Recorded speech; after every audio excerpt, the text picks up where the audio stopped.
can't undo that vote. That vote happened. It will have always happened. Whatever they do, it cannot be changed.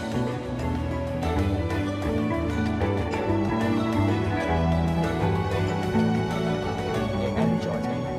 It brought people back into politics. It was a moment which the public intruded on history.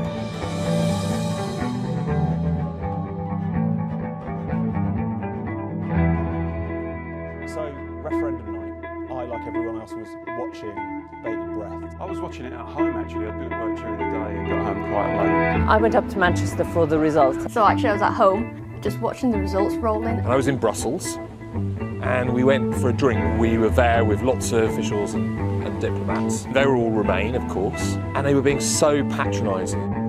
When the polls closed, my gut instinct was that Remain had won the referendum. Just. In the days and weeks going up to it, I think it's fair to say that the consensus was it was going to be for Remain. Although I had spoken to people active in the Leave campaign like me, they'd been knocking on doors in predominantly working class areas. For me, it was just like, no, I'm not going to believe that poll, because like being out on that doorstep, you really get a sense of how they're feeling and actually how they go out and vote. The vote for Leave amongst those people was just overwhelming, and in some cases people said to me literally they couldn't find a single person who voted Remain. Good evening and welcome at the end of this momentous day when each one of us... So the coverage begins, 10 p.m, and the results start to come in. Newcastle was the first one, and it's a vote for Remain, but it's very narrow, much more narrow than the pollsters thought it would be. Once we had the 10 o'clock turnout figures, and there were over 70%, I thought we had a realistic chance of winning. And then following on from that, just after midnight, you had the Sunderland result, and it was a huge swing for Leave. But it was still within the scenarios of a narrow Remain victory. But it was BBC's coverage. Nick Robinson was on, and he said, I keep bumping into people who haven't voted since 1983. And that was kind of the starting point. And then when a couple of hours later, towards the end, when Bradford came in, which is just next door where I used to live, as a Leave vote, I was absolutely shocked. Just throughout the night, constituency after constituency, in all these kind of forgotten places in the north, in Wales, were standing up and voting for Leave. Suddenly people started to get very worried. I stopped buying a round of drinks. I went into one of the press centres and I started working, and I worked through the night. You know, then it became clear that Leave was going to win it. And it was going to be a major overturning of the current political order in Britain. So it was a pleasant evening. We can now say the decision taken in 1975 by this country to join the common market has been reversed by this referendum to leave the EU.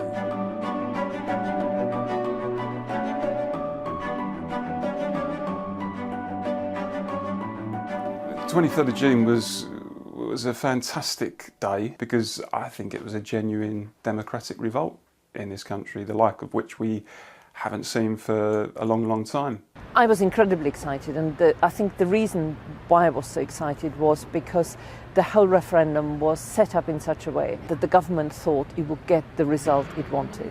You had pretty much the entire establishment lining up, telling working class people not to vote Leave. All of the leadership of the political class, vast swathes of the media elite, all of big business, the IMF, all of them were there saying vote for Remain, preaching fire and brimstone if it goes the other way. So I think that working class people realised that they'd suddenly and unexpectedly been handed a weapon to hit back at an establishment which, frankly, had been completely cloth-eared to their concerns over so long. When you were out on the doorstep and you were talking to ordinary people, there was individuals who were 60, 70, 80-year-olds who were saying, you know what, I've never voted before because it's a rigged system. You just go from Labour to Conservative, Conservative, Labour, and that's it. You don't get a chance to have your voice heard. But with this one, it broke through all of that. I think in many respects it was a bit like a general strike. We haven't had one since 1926, but in the sense that people knew it would probably create some instability within the country initially, knew there was probably a bit of a risk to them financially in the short term, but thought also that it was the only weapon they had and might ever get in their lifetime to make their political masters sit up and take notice of them. That 17.4 million people, that largest democratic mandate in British political history, kind of just undermined any claim these people had to really representing us truly. I can give you even two British newspaper journalists who were crying. They were crying because they'd lost in their whole lives. Their class, their generation, their layer, their caste had never lost, and they'd lost. For decades, because of the nature of politics, how aloof it is, its technocratic nature embodied most clearly in the EU, wanted to keep politics out of people's hands. This was a moment in which the mass of people, 17.4 million of them, intruded on politics.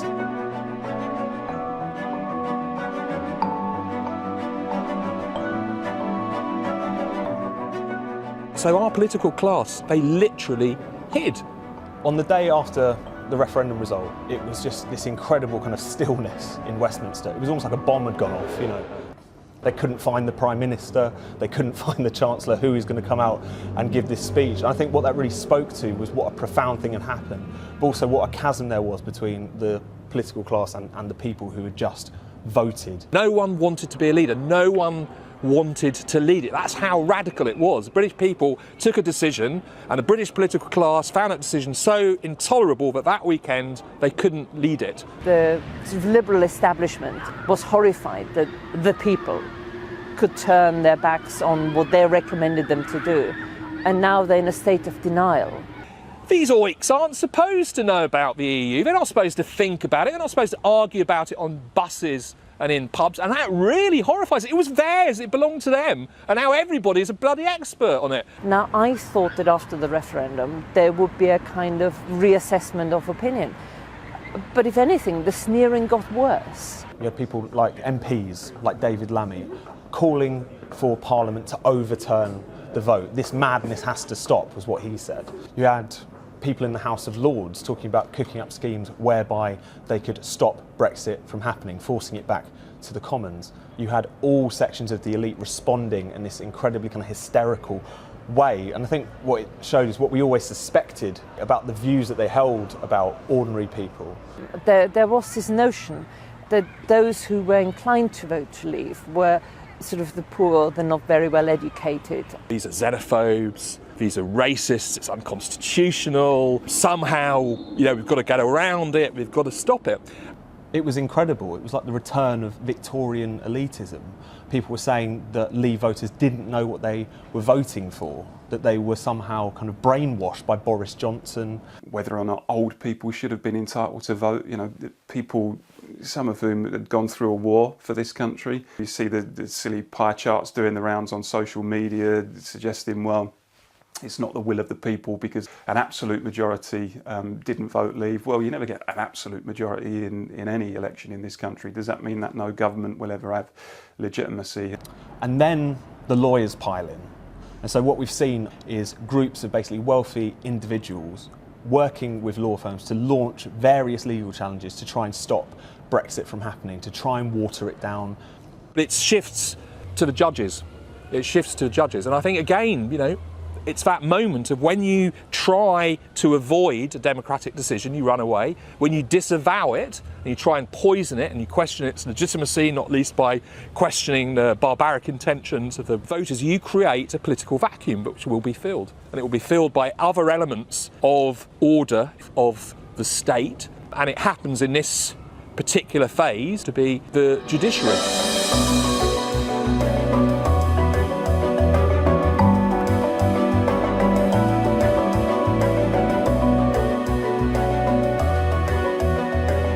Take the main legal challenge, the one that's been to the High Court and now the Supreme Court. This is backed by Gina Miller, a kind of cash-stuffed investment manager, as well as a lot of unnamed business interests who we haven't heard much about either. Now, the question on the table is very dry and constitutional. Who has the authority to implement Brexit, to invoke Article 50? The government says that they have it under royal prerogative. Legal challenge claims that it has to go to a vote in Parliament. The reason it's become such a focus is that this isn't about the rule of law. This is about an attempt to use the law to frustrate a democratic vote. I mean, they barely even try and hide it. They talk about this is about parliamentary sovereignty, this is about making sure that our processes are followed, but really what they're talking about is trying to use the law and to use Parliament to overturn the vote, to use parliamentary sovereignty against popular sovereignty. Parliamentary sovereignty is in relation to Parliament and the sovereign. However, Parliament is not sovereign over the will of the people. Frankly, when you've had millions of people who have voted in a democratic referendum saying, yes, this is what we've decided, this is what we're going to do, then the pressing of that button, the triggering of Article 50, should be a formality. No need really, certainly from a moral point of view, for MPs to have any say on that, because people have already had their say on it. And I think it's a bit bizarre that a Prime Minister can declare war using the royal prerogative without the approval of MPs, but when it comes to giving effect to the will of the people, he's told, no, you need MPs to vote on that. When we have nationwide referenda, we actually go directly to the people, and it's an exercise of direct democracy, and therefore it becomes our duty to implement that will. And this goes back to the birth of the democratic tradition in this country, where you had, in the midst of the Civil War, a group known as the Levellers, who fought on the side of Parliament against the King, really kind of birthed the idea of democracy as we know it, drafting in 1647 the Agreement of the People, which spelled out not only should everyone be represented, should everyone have a vote, but also to enshrine freedoms, to put limits on Parliament so that it doesn't act against our wishes and act against our liberty. So Parliament is sovereign, but only because the people are sovereign. And if Parliament ever oversteps the mark, if it ever used the power that we lend it to override our wishes, then, in the words of the Levellers, the power should return to whence it came.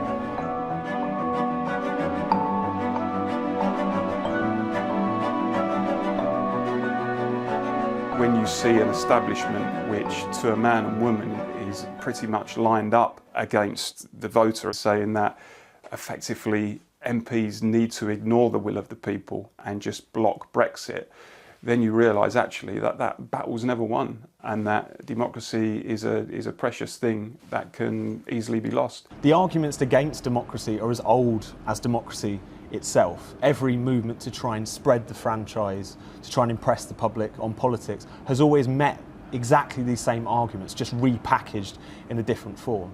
I mean, you only have to look at the Chartists to see that. So we're here in Kennington Park, which was roughly where there was Kennington Common. Being here is significant because they had their last great mass meeting here in April 1848. So the Chartists were a movement in particularly the 1830s and the 1840s, were championing the idea that the people weren't pitiable, they weren't ignorant, they should have control over their own lives, the people should be sovereign. Here you had a whole class of men and women who had the effrontery, the People's Charter, to draw up a very essential democratic constitution. Demanding the right to vote, the right to a secret ballot, the right to be able to stand as MPs. They addressed mass meetings across the country, started an industry of newspapers, and delivered 3 separate petitions to Parliament, each of them bearing millions of signatures, some of which turned out to be fake, but nevertheless millions of signatures. They mobilised a whole section of the population had never been involved in politics before, had always been kept well pushed out by the sort of magistrate ruling class. And they changed Britain. I mean, regardless of actually whether they won or not, they started the debate inexorably towards extension of the suffrage. And what's striking is that the response to them is so similar to what we saw in the wake of the Brexit vote.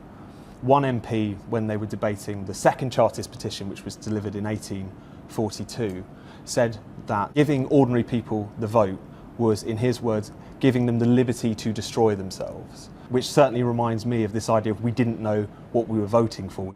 And there was also this idea that if you allow, again, poor, uneducated people to have a say in politics, they're just going to be exploited by people who in those days were referred to as professional agitators. The arguments against democracy have always been the same.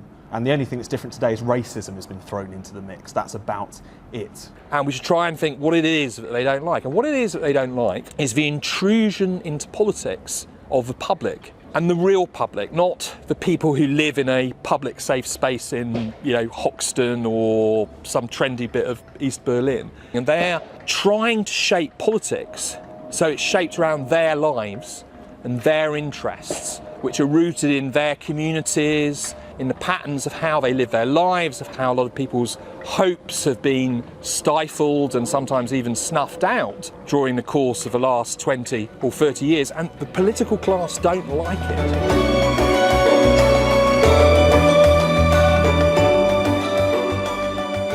So there's this idea that the Brexit vote is about Britain turning in on itself, which is just fundamentally not true. I think the Brexit vote was a blow for internationalism, real internationalism, which means the self-determination of all people, no matter where they are, in Europe or across the world.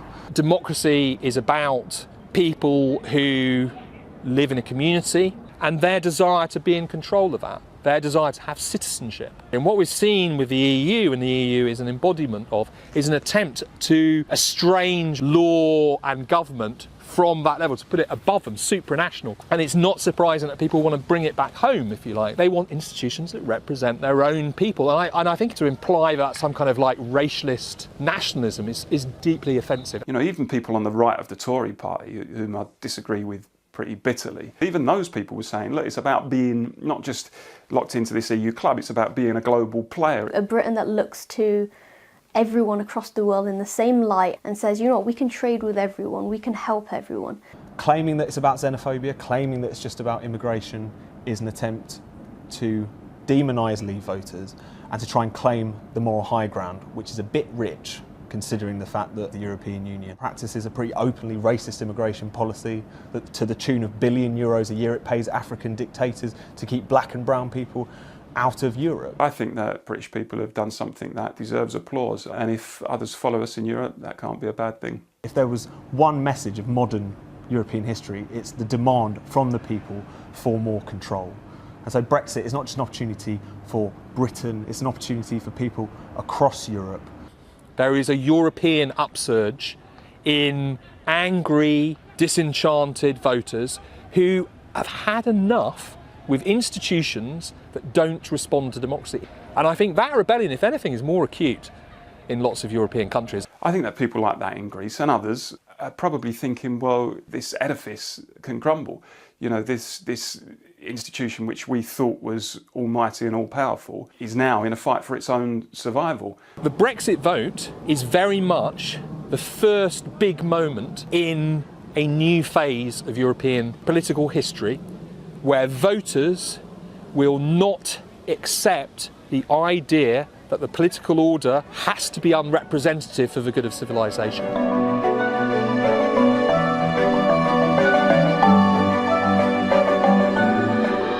It should, you would hope, be a shot in the arm for democracy. The challenge for us now is to say, what do we think is the right policy for us? We have got to take great responsibility. We can no longer go on and blame Brussels, which sometimes has been convenient for politicians, but I think that's a good thing. You've got to then go back to the people, because we hold the power. If it wasn't for us, they wouldn't be there in the first place. You can kick out the Tories at the ballot box and elect a better government. You never get the opportunity to kick out the EU Commission. The fact that democracy was struggled for such a long period of time makes this moment so important. It's brought the question of democracy, the question of the people, right back to the fore. The great unresolved question of our times is who the people are and what control they should have. Now is the time for all people in Britain to really hold on to the virtue of what has happened. People have taken a decision, that decision has to be implemented. The culture of people talking about it, the fact that now everybody is an expert, everybody's thinking about that. And I think now our job is to deepen that, is to expand it and bring everyone in on deciding the future of politics. We, as ordinary people, have got power when we choose to exercise it, and that's the wonderful thing about democracy. We should have more of it.